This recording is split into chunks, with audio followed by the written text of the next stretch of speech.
They've been forced to seek refuge in this camp in Yola after Boko Haram fighters attacked their homes, tearing families apart. More than half of those here are children, scarred by what they've witnessed. Rejoice came here alone with no relatives. When the jihadists recently took over her town, Madagali, the 19-year-old student was forced to watch the killings. When they attacked Madagali, they shot my father dead and they rounded some of us up trying to take us away.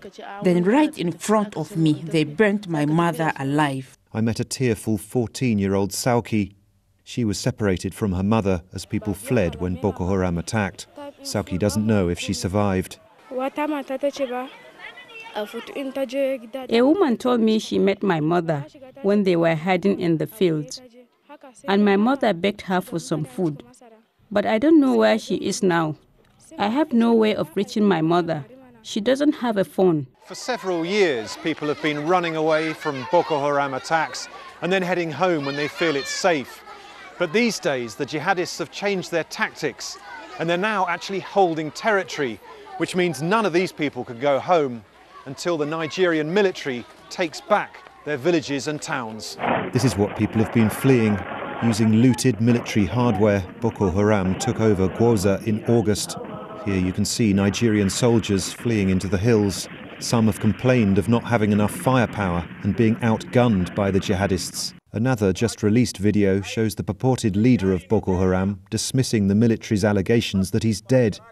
Abubakar Shekau says there's now strict Islamic law in Boko Haram territory. The video shows a man being stoned to death for adultery.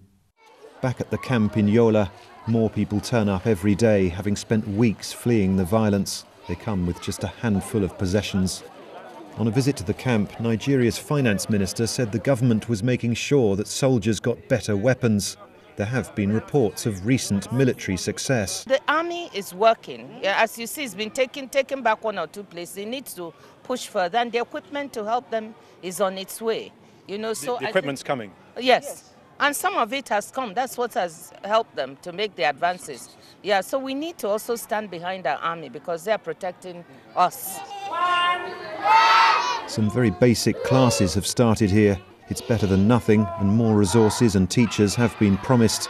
At least they're now safe. But as the war rages on, the impact on these children will be felt for years. Will Ross, BBC News, Yola, Northeast Nigeria.